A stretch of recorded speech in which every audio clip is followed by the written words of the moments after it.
কে রাজি খুশি করার জন্যই দান করতেন।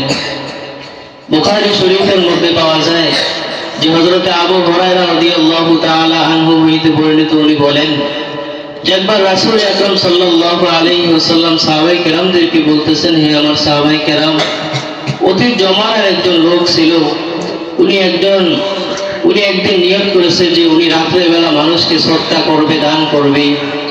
তিনি যখন সর্বপ্রথম যেই দিন দান করার জন্য রাত্রে বেলা বাহির হলেন, সমস্ত মানুষ ঘুমানোর পরে উনি দান নিয়ে যখন বাহির হলো, তো উনি সর্বপ্রথম যে লোককে দান করলো উনি হলো চোর। উনি যখন দান করে চলে আসলো, সকালবেলা এলাকার মানুষ বলা বলি করা শুরু করলো, গত রাত্রে এক ব্যক্তি আরেক ব্যক্তিকে দান করেছে, উনি তো হলো চোর। যিনি দান করেছে উনি বলতেছে যে আমি তো প্রথম দিন দান করেছি, আমার দানটা চোরের হাতে পৌঁছে গেছে, আমি আজকেও আবার দান করব। উনি যখন দ্বিতীয় দিন রাত্রে সমস্ত মানুষ ঘুমানোর পরে উনি ওনার সদকা নিয়ে রাত্রে বেলা বাহির হলো, দ্বিতীয় দিন সর্বপ্রথম যার হাতে উনি সদকা করলেন, দান করলেন, উনি হলো একজন নারী। ওই নারী মানুষের সাথে জিনাহ করে। উনি যখন এই কথাটা শুনলো, উনি বলতেছে ঠিক আছে, আমি আবার তৃতীয় দিন দান করব। উনি তৃতীয় দিন যখন সমস্ত মানুষ ঘুমানোর পরে রাত্রেবেলা দান নিয়ে বাইর হলো, উনি তৃতীয় দিন যাকে দান করলেন উনি হলো অনেক টাকার মালিক, ওনাকে উনি দান করলেন। উনি তৃতীয় দিন দান করার পর উনি যখন বিশ্রাম নেওয়ার জন্য ঘুম যাইলেন, ওনাকে রব্বুল আলামিন স্বপ্নে দেখাইতেছে, হে বান্দা শোনো, তুমি যে প্রথম দিন যে ব্যক্তিকে দান করলা উনি হলো একজন চোর। তুমি কিন্তু জানো না ওই ব্যক্তিকে চোর কি বা চোর না। তুমি তো দান করছো রব্বুল আলামিনকে রাজি খুশি করার জন্য। তুমি যে দ্বিতীয় দিন যে ব্যক্তিকে দান করলা, যে মহিলাকে দান করলা, উনি হলো একজন জিনাখোর মহিলা, উনি জিনাহ করে। তুমি যে তৃতীয় দিন যে ব্যক্তিকে দান করলা উনি হলো অনেক টাকার মালিক। তবে তোমার দানগুলা রব্বুল আলামিনের কাছে কবুল হয়েছে এবং তোমার দানগুলা যার যার হাতে পৌঁছেছে, সর্বপ্রথম যে ওই যে চোরের হাতে তোমার দানগুলা পৌঁছলো, উনি ওই দিনকার থেকে নিয়ত করে ফেলছে উনি আর জীবনে চুরি করবে না। তুমি দ্বিতীয় দিন যে ব্যক্তিকে দান করলা, যে জিনাকারী মহিলাকে দান করলা, উনি ওই দিনকার থেকে তোমার টাকা পেয়ে উনি নিয়ত করে ফেলছে উনি আর জিনাহ করবে না। তুমি তৃতীয় দিন যে ব্যক্তিকে দান করলা উনি তো অনেক টাকার মালিক, উনি ওই দিনকার থেকে নিয়ত করে ফেলছে যে উনি ওই দিনকার থেকে মানুষকে দান করবে, সদকা করবে। এজন্য দান করলে রব্বুল আলামিনের আমার আপনার নিয়তকে সহি করে দান করতে হবে। দান করলে রব্বুল আলামিনকে রাজি খুশি করে দান করতে হবে। এভাবে যখন আমি আর আপনি দান করব, রব্বুল আলামিন কিন্তু রাজি হয়ে যাবে। এবং আমরা তো চিন্তা করি যে আমরা যখন দান করি হয়তো আমার পকেট থেকে কিছু টাকা কমে যায়, আমার ঘর থেকে কিছু টাকা কমে যায়, না, এরকম নয়। রব্বুল আলামিন বলেন যে তুমি যখন দান করো আমি রব্বুল আলামিন কিন্তু অন্য দিক দিয়ে তোমাকে আমি এগুলো আবার দিয়ে দিই। সাহাবায়ে কেরামদের দান কিরকম ছিল যদি আরো তাকানো হয়, হযরত আলী রাদিয়াল্লাহু তাআলা আনহুর দান কিরকম ছিল। একবার হযরত ফাতেমা রাদিয়াল্লাহু তাআলা আনহা অনেক অসুস্থ হলো, ওনার জ্বর হলো।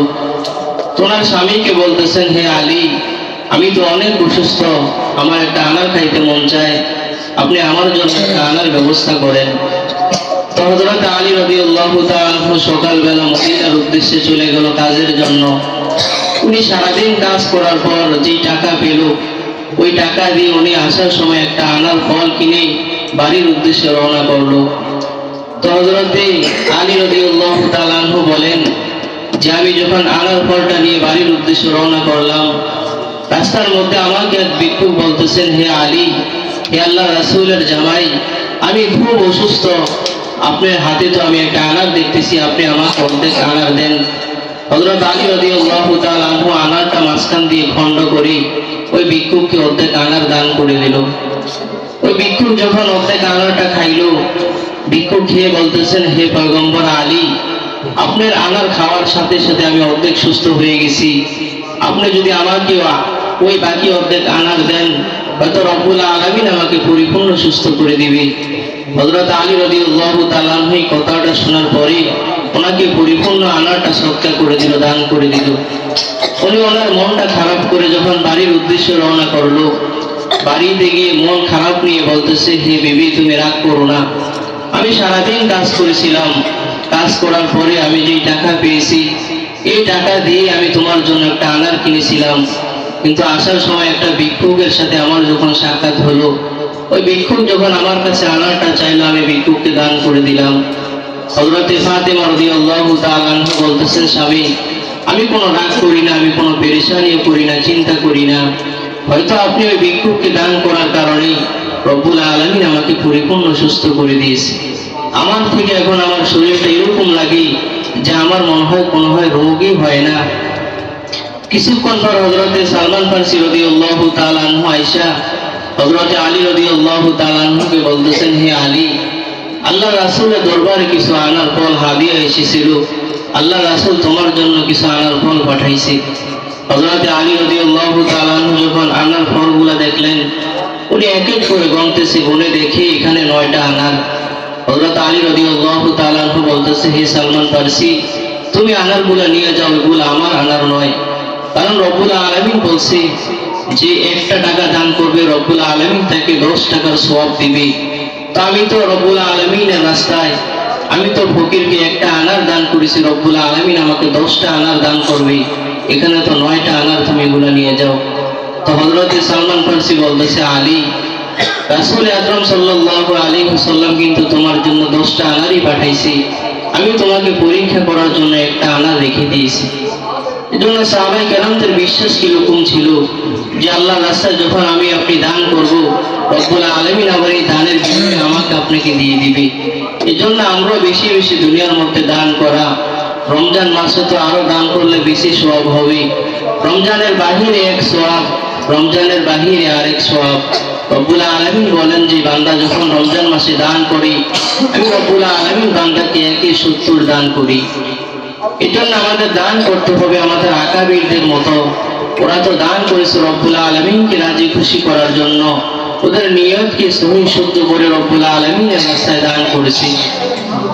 হযরত আশরাফ আলী থানভী রাহমাতুল্লাহ আলাইহি ওনার কিতাবের মধ্যে ওয়াকিয়া লেখেন যে বাদশাহ হারুন আর রশিদ উনি অনেক বড় একজন বাদশাহ ছিল। উনি একবার নিয়ত করলেন যে উনি ওনার এলাকার মধ্যে একটা মসজিদ বানাবে, ওনার নিজের টাকা দিয়ে উনি মসজিদ বানাবে। এই মসজিদ বানাতে যাইয়া যত টাকার প্রয়োজন হয় উনি একাই দিবে, কারো দান উনি নিবে না। উনি এক পর্যায়ে মসজিদ বানিয়ে ফেললেন এবং উদ্বোধনও হয়ে গেল। উনি একদিন স্বপ্নে দেখতেছে যে ফেরেশতারা বলতেছেন, হে বাদশাহ হারুন, তুমি তো রব্বুল আলামিনকে রাজি খুশি করার জন্য রব্বুল আলামিনের একটা ঘর তৈরি করলা, আল্লাহ পাক রব্বুল আলামিন তোমার উপর খুশি হয়ে জান্নাতে তোমার জন্য একটা ঘর বানাইছে, চলো তুমি দেখবা। তো বাদশাহ হারুন রশিদ বলেন যে ফেরেশতারা যখন আমাকে এই কথাটা বলল, আমি ফেরেশতাদের সঙ্গে ঘুমের মধ্যে চলে গেলাম জান্নাতের মধ্যে। তো জান্নাত যখন আমি ঘুরে ঘুরে দেখতেছি, রব্বুল আলামিন যে আমাকে জান্নাত দিবে, জান্নাতটা আমি সুন্দর করে দেখলাম। কিন্তু আমি যখন আমার জান্নাত থেকে বাইরে হলাম, জান্নাত থেকে বাইরে হবার পর আমি দেখতেছি আমার জান্নাতের মতো আমার জান্নাতের পাশে আরেকটা জান্নাত দেখা। ওই জান্নাতের নামের, ওই জান্নাতের সামনে আহমদ নামে একজন ব্যক্তির নাম। আমি ফেরেশতাদেরকে বললাম, হে আমার ফেরেশতারা, এই যে আমার জান্নাতের পাশে একটা জান্নাত দেখা যায়, এটা কার জান্নাত? তখন ফেরেশতারা উত্তর দিতেছে, হে বাদশাহ হারুন, তুমি যে দুনিয়ার মধ্যে যে একটা মসজিদ বানাইছো, তোমার ওই মসজিদে যে কাজ করেছে একটা রাজমিস্ত্রির জান্নাত হলো এই জান্নাত। বাদশাহ হারুন আর রশিদ বলে এই কথাটা শোনার পরে আমি সঙ্গে সঙ্গে ঘুম থেকে লাফ দিয়ে উঠলাম। সকাল হবার পর আমার মসজিদ বানানোর সময় আমি যতগুলো মিস্ত্রি এই মসজিদের কাজে লাগাইছিলাম, আমি সবাইকে খবর দিয়েছি। সবাই যখন আসলো আমি তাদেরকে বলতেছিলাম যে আহমদ নামের ব্যক্তিকে একটু দাঁড়াও। কিছুক্ষণ পর একজন ব্যক্তি দাঁড়িয়ে বলতেছে, আমার নাম হলো আহমদ। বাদশাহ হারুন আর রশিদ বলতেছে, তুমি এত টাকা কোথায় পেলে? দুনিয়ায় নাকি তুমি একটা মসজিদ বানাইছো। আমি আজকে রাত্রে ফেরেশতারা আমাকে আমার যে জান্নাতের মধ্যে একটা ঘর, এটা আমাকে দেখাইছি এবং আসার সময় তোমার জান্নাতটা আমি দেখলাম। তুমি নাকি দুনিয়ার মধ্যে একটা মসজিদ বানাইছো, একটু বলো তুমি এত টাকা কোথায় পেলে? তখন ওই লোক বলতেছে, হে পয়গম্বর বাদশাহ, আমাকে তো রব্বুল আলামিন গরিব বানাইছে, আমাকে এত টাকা দেয় না। রব্বুল আলামিন তো আমাকে এত টাকার মালিক বানায় না যে আমি দুনিয়ার মধ্যে একটা মসজিদ বানাবো। তবে আমি ছোটখাটো একটা দান করছি। আপনি যখন আপনার মসজিদটা বানাবেন তখন আপনি নিয়ত করছেন যে আপনার টাকা দিয়ে আপনি মসজিদ বানাবেন, কাহারও দান আপনি নেবেন না। আমার ঘরের মধ্যে কিছু দামি দামি পাথর ছিল, এই পাথরগুলো রাত্রিবেলা এসে আপনার মসজিদের পাথরের সাথে আমি দিয়ে দিয়েছি এবং রব্বুল আলামিনকে বলে দিয়েছি, হে আল্লাহ, আপনি তো হাসরের ময়দানে যখন মসজিদ বানানে ওয়ালাদেরকে আপনি দাঁড়া করাবেন, তখন এই 2-3টা পাথরের দানের বিনিময়ে আপনি কাল কিয়ামতের ময়দানে ওদের সাথে আমাকেও দাঁড়া করিয়ে দিয়ে। বাদশাহ হারুন রশিদ যখন এই কথাটা শুনলো, উনি বলতেছেন, বেটা, তোর দোয়া তো রব্বুল আলামিন কবুল করে ফেলছে। আল্লাহ পাক রব্বুল আলামিন তো আজকে রাত্রেই আমি যে মসজিদ বানাইছি এটা আমাকে স্বপ্নে দেখাইছে, মসজিদের বিনিময় জান্নাতে রব্বুল আলামিন আমাকে একটা ঘর দিয়েছে। আমি আসার সময় তোর ঘরটাও দেখে এসেছি এবং তোর ঘরের বাহিরে আহমদ নামের তোর নামটাও লেখা। এজন্য বাদশাহ হারুন রশিদ বলে, তুমি যখন দান করছো তোমার নিয়তটা সহি থাকার কারণে রব্বুল আলামিন 2-3টা পাথরের কারণে তোমাকে জান্নাতের মধ্যে একটা ঘর বানিয়ে দিয়েছে। এজন্য আমরা যখন দান করব, যদিও টাকা 1 টাকা হয়, যদিও 2 টাকা হয়, তবে নিয়তটা সহি থাকা দরকার। রব্বুল আলামিন বলেন যে তোমাদের যখন নিয়ত সহি থাকবে, যদিও এটা কম টাকা হয়, যদিও সামান্য একটা খানা হয়, কিন্তু রব্বুল আলামিন এটার মধ্যে অনেক বরকত বাড়িয়ে দিবে এবং তোমার দানকে রব্বুল আলামিন কবুল করে ফেলবেন। হযরত ঈসা আলাইহিস সালামের জমানার মধ্যে একজন লোক ছিল, ওনার কাজ হলো উনি ঘুরে ঘুরে মানুষের কাপড় ধুইতেন। আবার ওনার একটা খারাপ অভ্যাস হলো, ওনার কাছে যে কাপড়টা পছন্দ হইতো, সুন্দর সুন্দর কাপড় উনি চুরি করে নিয়ে আসতো।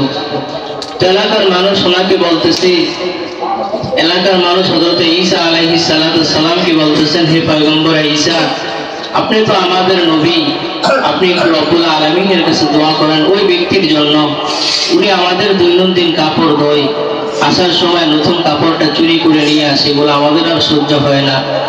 আপনি একটু রব্বুল আলামিনের কাছে দোয়া করেন, রব্বুল আলামিন যেন তাকে মৃত্যু দিয়ে দেয়। তো হযরত ঈসা আলাইহিস সালাম সঙ্গে সঙ্গে দোয়াতে লেগে গেলেন। উনি রব্বুল আলামিনকে বলতেছেন, হে আল্লাহ, এই মানুষটার কারণে আমার জাতি কোনো শান্তিতে থাকতে পারে না, আপনি ওনাকে মৃত্যু দিয়ে দেন। তো কিতাবের মধ্যে রেখে ওই ব্যক্তি যখন দ্বিতীয় দিন কাজের উদ্দেশ্যে বাইর হলো, উনি যখন কাজে যাইতেছে, রাস্তার মধ্যে একজন ভিক্ষুকের সাথে সাক্ষাৎ হলো। ভিক্ষুক ওনাকে বলতেছেন, হে ভাই, আমাকে কিছু দান করেন। উনি যখন ভিক্ষুককে দান করলেন, ভিক্ষুক ওনার জন্য মন থেকে দোয়া করলো। উনি যখন এই দোয়ার অবস্থা দেখলো, উনি আবার দান করলেন, ভিক্ষুক ওনাকে আবার দোয়া করলো। এভাবে 3 বার দান করার পরে উনি কাজের উদ্দেশ্যে চলে গেল। তো হযরত ঈসা আলাইহিস সালামের কাছে এলাকার মানুষ এসে বলতেছে, হে পয়গম্বর ঈসা, আপনার কাছে তো আমরা একটা দোয়া করেছিলাম, দরখাস্ত রেখেছিলাম যে ওই ব্যক্তির জন্য আপনি একটু দোয়া করবেন, উনি যেন মারা যায়। আমরা তো দেখতেছি উনি এখনো জমিনের মধ্যে জীবিত আছে, এটার কারণ কি? তো হযরত ঈসা আলাইহিস সালাম ওনার বাড়িতে গেলেন, গিয়ে বলতেছেন, ভাই, তুমি এরকম কি আমল করো যে আমলের বিনিময়ে আমি নবী হয়ে তোমার জন্য দোয়া করলাম, দোয়া কবুল হয় না? ওই লোক বলতেছে, আমার এরকম কোনো আমল নাই, তবে 2-1 দিন আগে আমি একজন ভিক্ষুককে কিছু টাকা দান করেছিলাম, ওই ভিক্ষুক আমার জন্য দোয়া করেছে, হয়তো দোয়ার বিনিময়ে রব্বুল আলামিন আমার হায়াতকে বাড়িয়ে দিয়েছে। এজন্য দান করলে রব্বুল আলামিন সব দিক দিয়ে সাহায্য করে। দান করলে রব্বুল আলামিন যার যখন যেটা দরকার এটা ব্যবস্থা করে দেয়। সাহাবায়ে কেরাম রাদিয়াল্লাহু তাআলা আনহু যেরকম দান সদকা করতেন, আমার আপনার নবীও কিন্তু এরকম গরিব মিসকিনদেরকে দান সদকা করতেন। রাসূলের জীবনের মধ্যে পাওয়া যায় যে রাসূল আকরাম সাল্লাল্লাহু আলাইহি ওয়াসাল্লাম একবার 2টা জামা পরে রাসূল রওনা করলেন। রাসূলের সাথে হযরত ওমর রাদিয়াল্লাহু তাআলা আনহু ছিল। তো কিছুক্ষণ পর একজন ইহুদি এসে বলতেছেন, ইয়া রাসূলুল্লাহ, ইয়া হাবিবাল্লাহ, আপনার গায়ের মধ্যে দেখতেছি 2টা জামা, আপনি একটা জামা আমাকে দান করে দেন, সদকা করে দেন। আল্লাহ রাসূল সাল্লাল্লাহু আলাইহি ওয়াসাল্লাম রাসূলের শরীর থেকে যে কাপড়টা সুন্দর ভালো, এই কাপড়টা ইহুদিকে সদকা করে দিল। হযরত ওমর রাদিয়াল্লাহু তাআলা আনহু বলতেছেন, ইয়া রাসূলুল্লাহ, ইয়া হাবিবাল্লাহ, আপনার গায়ের মধ্যে 2টা জামা, আপনি তো পারতেন যে এটা পুরান, এটা ওই ইহুদিকে দান করে দিতেন, আপনি কেন নতুন জামাটা দান করে দিলেন? আল্লাহ রাসূল সাল্লাল্লাহু আলাইহি ওয়াসাল্লাম বলতেছেন, হে ইহুদি, আল্লাহ রাসূল বলতেছেন, ওমর শোনো, কোন ব্যক্তিকে যখন দান করবা তখন তোমার থেকে যেটা ভালো লাগে, নতুন মনে হয়, তুমি তখন তোমার মন থেকে এটা দান করবা, আর এই দানটাই রব্বুল আলামিনের কাছে কবুল হয়ে যাবে। তা আমরা যে দান করি, দান করলে কি ফায়দা হবে, কি উপকার হবে? রব্বুল আলামিন বলেন যে আমার বান্দা যখন দুনিয়ার মধ্যে দান করে, আমি আমার বান্দাকে 5টা পুরস্কার দিয়ে থাকি। 1 নম্বর পুরস্কার হলো আমি বান্দার হায়াতকে বাড়িয়ে দিই। যে বান্দা দুনিয়ার মধ্যে দান করে, যে ব্যক্তি দুনিয়ার মধ্যে দান করে, রব্বুল আলামিন তাকে 1 নম্বর পুরস্কার দেয়, তার হায়াতকে রব্বুল আলামিন বাড়িয়ে দেয়। 2 নম্বর পুরস্কার হলো তার রিজিকের অভাব থেকে তাকে দূর করিয়ে দেয়। যখন যা দরকার তখন তাকে ব্যবস্থা করে দেয়, এবং তার মালের মধ্যে, জানের মধ্যে রব্বুল আলামিন বরকত বাড়িয়ে দেয়। দানকারীকে রব্বুল আলামিন 3 নম্বর পুরস্কার দিয়ে থাকেন। রব্বুল আলামিন বলেন, দানকারীর যত বালা মুসিবত আছে, আমি রব্বুল আলামিন দান করার কারণে সব কিছুকে দূর করে দেই। 4 নম্বর হলো দানের বিনিময়ে তার আত্মীয় স্বজনের, তার বাপ মা, যারা যারা অন্ধকার কবরবাসী হয়ে গেছে, এই দানের উসিলে আমি সবাইকে মাফ করে দেই। 5 নম্বর পুরস্কার হলো আমি রব্বুল আলামিন দানকারীকে রহমতের ছায়ার নিচে তাকে ডেকে রাখি। কোন বান্দা যখন দান করে, আমি রব্বুল আলামিন তার উপর রাজি খুশি হয়ে যাই। কোন বান্দা যখন দান করে, সেই জন্য আমি রব্বুল আলামিনকে রাজি খুশি করার জন্যই দান করি। কোন বান্দা যখন দান করে, যদি অল্প হয়, সেই জন্য তার নিয়তটা সহি করে আমি রব্বুল আলামিনের রাস্তায় দান করি। এই জন্য রব্বুল আলামিন আমাদের সবাইকে, আমাদের একটা সুযোগ চলতেছে রমজান মাস। রমজান মাস রব্বুল আলামিন বলেন, যে ব্যক্তি বেশি বেশি দান করবে, রমজানের বাহিরে যে সওয়াব, রমজানে কিন্তু এই সওয়াব নয়। রমজানে আমি রব্বুল আলামিন দানের বিনিময়, দানের সওয়াব বেশি বেশি করে দিই, শুধু দানের সওয়াব নয়।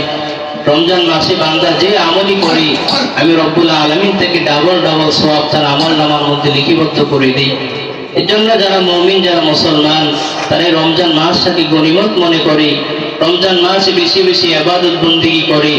রমজানের শেষ দিক দিয়ে কাহারো কাহারো সময় আবার রমজানের শুরু থেকে, কেউ আবার রমজানের মাঝখান থেকে দান করা শুরু করে।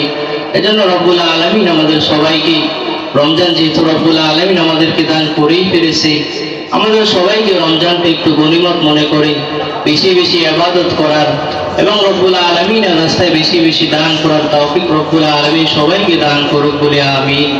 যে কথাগুলো বললাম, রব্বুল আলামিন আমাদের সবাইকে আমল করার তৌফিক দান করুক, সবাই বলি আমিন। ওয়া আখিরু দাওয়ানা আলহামদুলিল্লাহি রাব্বিল আলামিন। যারা